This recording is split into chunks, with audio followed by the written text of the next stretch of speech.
Olá, estudante paranaense! Bem-vindo à aula de Geografia do programa Aula Paraná. Antes de iniciarmos a nossa aula, eu quero pedir a você, estudante, que providencie caneta, lápis, borracha e um caderno, para que você possa realizar as anotações relacionadas aos conteúdos que estão sendo vistos na aula de hoje. E também quero agradecer a participação e envolvimento das famílias nesse processo de ensino à distância. Então, avós, avós, tios, irmãos mais novos, irmãos mais velhos, enfim, todas as pessoas que estão em casa junto com você, estudante, participando desse processo. E para que iniciemos a nossa aula de geografia de hoje, a gente começa a problematização, onde você vai ver na tela. O Brasil é um país que vivencia a globalização? Como a globalização é vivenciada pela população brasileira? Pare e pense, você estudante brasileiro, paranaense, que está assistindo essa aula. De que forma a globalização ela está presente na sua vida? Quais são alguns dos elementos da globalização que você consegue perceber no seu cotidiano? Será que você, estudante, que está assistindo essa aula pelo YouTube, ferramenta de streaming de vídeo, que possibilita você assistir vídeos, independente de qual sua localização geográfica, será que isso tem a ver com globalização na sua vida? Ou ainda, as diferentes marcas, os diferentes produtos que você consome no seu cotidiano. Será que todos os produtos que você consome são genuinamente brasileiros, produzidos por empresas única e exclusivamente de capital brasileiro? Pensa um pouquinho nisso. E quando a gente começa a pensar nisso, você vê ali na tela algumas informações sobre o Brasil na globalização, perdão. E esse processo, ele começa desde o momento em que Portugal começou a colonizar o nosso país. Então a gente percebe que quando falamos em globalização, nós temos a inserção de outras pessoas de diferentes partes do planeta influenciando na população local. Quando a gente traz essa reflexão da chegada dos portugueses aqui no Brasil, nós temos uma outra cultura, que era a cultura portuguesa, influenciando diretamente a cultura nativa, a cultura dos indígenas. E a gente percebe que ao longo da história, seja no momento das capitanias hereditárias, dos engenhos de açúcar e em outros momentos da história brasileira, sempre houve um processo de globalização. Por quê? O nosso país estava sendo influenciado por uma outra cultura, no caso, a cultura portuguesa, na sua maior parte do território. O que a gente não pode esquecer desse processo de globalização, lá nesse momento da colonização, nós não podemos esquecer a presença dos espanhóis, principalmente na região sul do Brasil, que também influenciaram diretamente nessa formação cultural do nosso país, do nosso estado do Paraná principalmente. E a gente pode continuar falando de globalização pegando Milton Santos quando fala da revolução técnico-científico-informacional, que é um avanço da globalização que a gente começa a perceber ao final da Segunda Guerra Mundial, 1945, 1947. Nesse período, nós percebemos que o mundo começa a se tornar um mundo bipolar. E essas relações bipolares, onde nós temos a União Soviética representando o bloco socialista e onde nós temos os Estados Unidos representando o bloco capitalista, e esses dois blocos, esse mundo bipolar, influenciando o restante do mundo, nós também percebemos uma evolução do processo de globalização. Então a gente percebe que ao longo da história o nosso país, ele vem sendo influenciado por diferentes culturas. E a gente percebe também lá na década de 90. Na década de 90, na época de Fernando Collor e posteriormente Itamar Franco e Fernando Henrique Cardoso, nós temos uma abertura econômica do nosso país, lenta e gradativa, iniciando lá na década de 90 com Fernando Collor, aonde nós temos a inserção de mais empresas multinacionais, nós temos a abertura para a importação de uma série de produtos que até então a importação era proibida. Naquele momento, na década de 90, quando nós temos essa abertura, a população brasileira passa a ter acesso a produtos que não existiam antes, não estavam disponíveis, sejam bens de consumo, sejam eletroeletrônicos, independente do tipo de bens que nós estejamos falando, automóveis, Nesse momento nós temos essa abertura e as empresas estrangeiras começam a chegar de forma muito mais intensa no nosso país. E aí a gente percebe também algumas mudanças no cenário político. Dá uma olhada na tela que a gente fala de uma concepção do neoliberalismo, que defende a redução da intervenção do Estado na economia. Nós temos Plano Real e a privatização das empresas estatais. Então, a partir da década de 90, essa abertura econômica, ela promove o quê? Ela promove também a redução do papel do Estado na economia. Nós temos a privatização de uma série de empresas que até então eram públicas, nós temos essa abertura para o capital. E essa abertura para o capital recebe o nome de neoliberalismo, onde o Estado, o poder público, ele passa a ter um papel muito menor na economia e acaba delegando isso a empresas privadas. Quando a gente vai falar de privatizações, nós não podemos deixar de falar do presidente Fernando Henrique Cardoso. Dá uma olhada na tela para você saber quem foi Fernando Henrique Cardoso. Esse senhor que está do lado esquerdo da sua tela, ex-presidente do nosso país, Brasil. E ele, não somente ele, mas ele deu continuidade ao processo de privatização, aonde nós tivemos a privatização de Vale do Rio Doce, do sistema Telebrás, que são as operadoras de telefonia, que até então nós tínhamos a telefonia fixa, a telefonia celular era algo que se iniciava no nosso país, e é nesse momento que nós temos o quê? A privatização. É no governo dele que nós temos essas grandes privatizações, essas grandes aberturas para o capital externo. E a gente vai perceber a importância de tudo isso. Agora, você vai ver na tela ali o nosso quiz. É o nosso primeiro quiz da nossa aula de hoje. Vamos ler juntos ali a questão.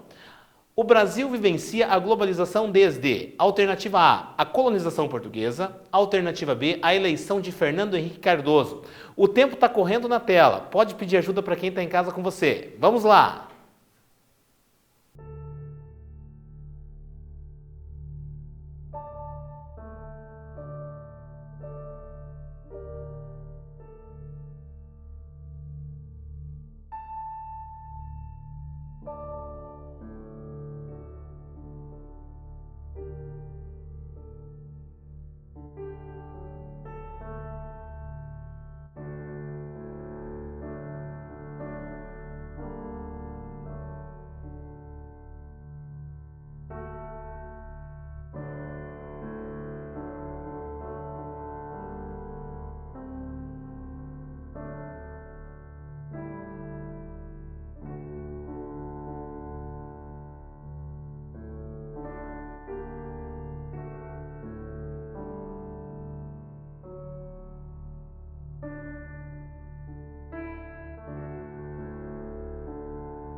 Muito bem, estudante.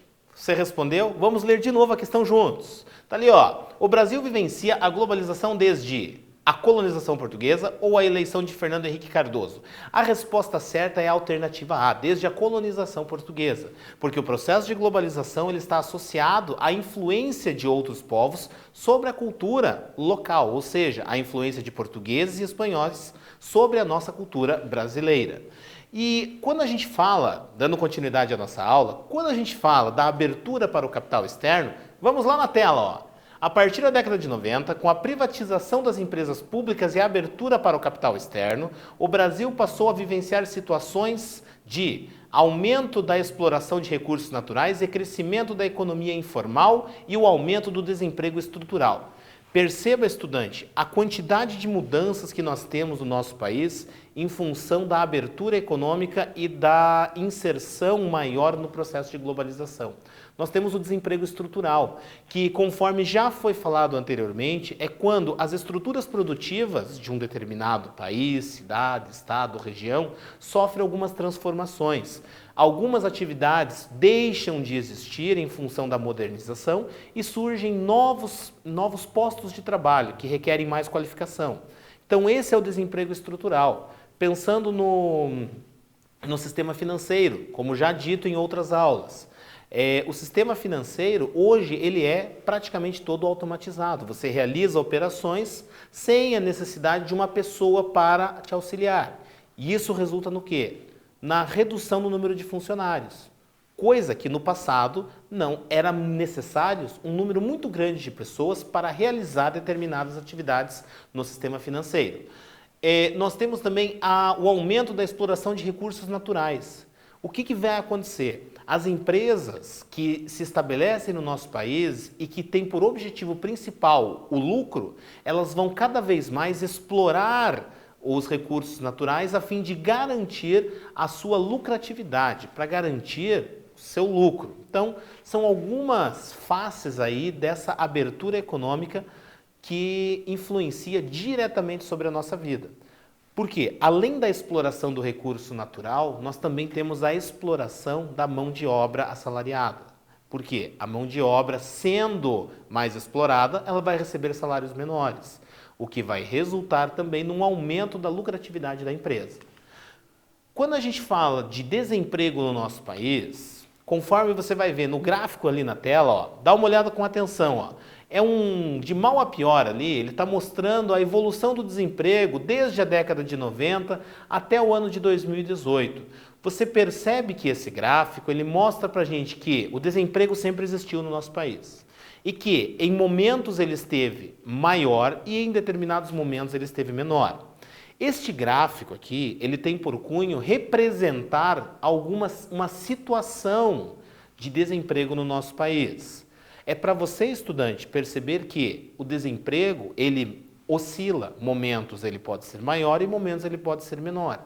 E que essa oscilação, ela está relacionada diretamente à economia global. Fatores que ocorrem em outras partes do planeta vão influenciar diretamente no emprego ou no desemprego local, ou seja, aqui no nosso país. E agora, a gente vai para o nosso segundo quiz, tá? Segundo com isso, você pode pedir ajuda para quem está em casa, para o irmão mais velho, para o irmão mais novo, para a avó, para a tia, para a mãe, enfim, quem estiver em casa com você. Vamos juntos ali na tela ler a pergunta. Ó. Privatização é transferência da administração de uma empresa pública para a iniciativa privada. Alternativa B, transferência da administração de uma empresa privada para a iniciativa pública. O tempo está correndo na tela, vamos lá. Partiu, estuda, vamos lá.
Muito bem, estudante. Respondeu, pediu ajuda para quem estava em casa? Então vamos de novo ler a pergunta ali, ó. A privatização é transferência da administração de uma empresa pública para a iniciativa privada ou alternativa B, transferência da administração de uma empresa privada para a iniciativa pública? A resposta certa é a alternativa A. Quando nós estamos falando em privatização, nós estamos falando da transferência do poder público, dessa empresa que está nas mãos do poder público, para a iniciativa privada. Beleza?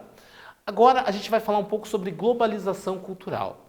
Quando falamos em globalização cultural, vamos pensar no nosso cotidiano, na nossa vida, como o nosso comportamento é influenciado pelas questões globais, pela televisão, pela internet, pelas marcas. E aí você vai ver na tela ali, ó, um slide que mostra para você que, de todo modo, vivemos em nossa sociedade um produto direto ou indireto do processo de globalização cultural. Podemos consumir produtos de culinária estritamente regionais, por exemplo, ao mesmo tempo em que assistimos compilações oriundas de outros países e consumimos produtos fabricados por empresas multinacionais. O principal entre os aspectos culturais da globalização é a complexidade entre o local e o global em que se estruturam as diferentes sociedades do planeta. Parece muita informação e, se você pensar bem, com bastante calma, você vai perceber que você, estudante, pode consumir produtos que são relacionados à nossa cultura. Por exemplo, quando você, estudante paranaense, come pinhão. O pinhão é um alimento da cultura brasileira, é um produto cultural brasileiro, produto cultural paranaense. Agora, você pode estar comendo um pinhão, utilizando um tênis de uma marca de uma multinacional, com uma camiseta estampada com uma série de palavras em outros idiomas. Então é essa relação entre o local e o global que nós temos dentro do processo de globalização. E tudo isso que eu acabei de ler para você nesse slide é essa relação entre o que é nosso, o que é local, o pinhão, a feijoada, em paralelo com os alimentos tipo fast food, as marcas de vestuário multinacionais. Então é essa relação que nós temos no nosso cotidiano. E isso você percebe a todo momento. A todo momento nós estamos inseridos nisso. Até mesmo agora, você que está assistindo essa aula. Se você está assistindo essa aula num celular, por exemplo, você está utilizando um aparelho produzido por uma empresa multinacional, com uma tecnologia que é multinacional. Mas você está aqui, tendo acesso a informações com uma linguagem em português que traz para você informações de forma que você consegue entendê-las. Então é a relação entre global e local. E aí, já que a gente está falando do Aula Paraná, do celular, das aulas que você está assistindo por meio do celular ou da televisão, a gente não pode deixar de falar dos serviços de streaming. Quando a gente fala em serviços de streaming, é a transmissão de vídeo pela internet, aonde nós temos empresas especializadas nisso, que produzem conteúdo ou que disponibilizam conteúdo. Você, com uma televisão ou com um celular, você vai assistir a um filme, a um episódio de um determinado seriado, e você acessa aquele aplicativo aonde você vai poder assistir aquele programa, aonde aquele programa não é baixado até o seu celular. Você vai acessar esse conteúdo em um servidor. Um servidor é o quê? Servidor é um grande computador que armazena informações. E esses grandes computadores dessas empresas de streaming estão espalhados por diferentes partes do mundo. Então você, quando vai assistir a um filme, a um seriado, a um documentário, ou mesmo essa aula, se você estiver assistindo ela pelo YouTube, você vai estar acessando isso em algum servidor. E esse servidor vai estar em algum lugar do planeta. E não interessa se esse servidor está próximo ou está distante. A informação chega até você de maneira rápida, de forma quase que instantânea. E é isso que nós chamamos de serviços de streaming. É isso que torna a circulação das informações muito rápida, muito dinâmica. E aqui nós temos alguns exemplos que estão no nosso cotidiano, de algumas marcas, algumas empresas, alguns logos que você conhece, que estão associados diretamente a esse tipo de serviço, a globalização no nosso cotidiano, no serviço de streaming. E se a gente pensar um pouquinho no serviço de streaming, vamos abrir um paralelo aqui e falar do Google Classroom, que é essa ferramenta que você está utilizando para a realização das atividades. Essa ferramenta, ela é um advento da globalização. Se você está utilizando o Google Sala de Aula, Google Classroom, para realizar as atividades, saiba você que o Google é uma empresa multinacional. E essa empresa multinacional de tecnologia tem seus computadores espalhados por diferentes partes do planeta. E quando o seu professor ou professora disponibilizar uma atividade para você lá, o que vai acontecer? Você vai responder e vai enviar a sua resposta, essa resposta vai ser armazenada em um servidor, que pode estar em qualquer lugar do planeta. E o seu professor ou professora, que pode estar em qualquer lugar do estado do Paraná, vai ter acesso àquela resposta sua. Então perceba a dinâmica que nós temos dentro do mundo global. E isso se dá em função do quê? Dos avanços tecnológicos. E hoje o nosso país, ele não está excluído da globalização. Nós percebemos que a condição financeira, a disponibilidade de capital, ela vai influenciar diretamente no maior ou menor acesso a essa cultura global. Mas independente disso, nós vamos perceber que todos nós estamos mais ou menos inseridos dentro desse contexto de globalização. E agora a gente vai para quê? Para uma lista de exercícios, tá? Essa lista de exercícios é importante, já que a gente falou de Google Classroom, do ambiente virtual. Essas atividades que você está vendo aqui no quadro, que está vendo na tela, você vai anotá-las no seu caderno e vai responder essas questões. Por quê? O seu professor, posteriormente, vai ter acesso a essas informações por meio do Google Classroom. Então, você, estudante, vai acessar o ambiente da sua sala, da sua turma, vai acessar o ambiente da disciplina de Geografia e é bem provável que você encontre essa atividade aqui. E aí você vai responder essa atividade. Seu professor vai ter acesso a essas informações, vai responder, vai corrigir as suas respostas e quando houver o retorno às aulas, essas informações todas vão ser retomadas pelo seu professor ou professora. Então é importante que você anote e que você responda. O tempo vai estar na tela aí para você copiar essas questões e ir respondendo. Vamos lá!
Muito bem, estudante. Espero que você tenha conseguido anotar. Agora, se você não conseguiu anotar alguma coisa, ficou com dúvida em algum conteúdo dessa aula ou de qualquer outra aula que você tenha assistido, você pode acessar o canal do Aula Paraná no YouTube. Então você vai lá no YouTube, você vai procurar lá Aula Paraná. Você vai encontrar o canal oficial do Aula Paraná, onde você vai encontrar esta aula e todas as outras aulas que já foram produzidas. Importante! Assista às aulas, realize as atividades no Google Classroom, mantenha esse canal de comunicação com a sua turma e com o seu professor. Quero me despedir de você, agradecer bastante aí a sua participação e até a nossa próxima aula de Geografia. Forte abraço!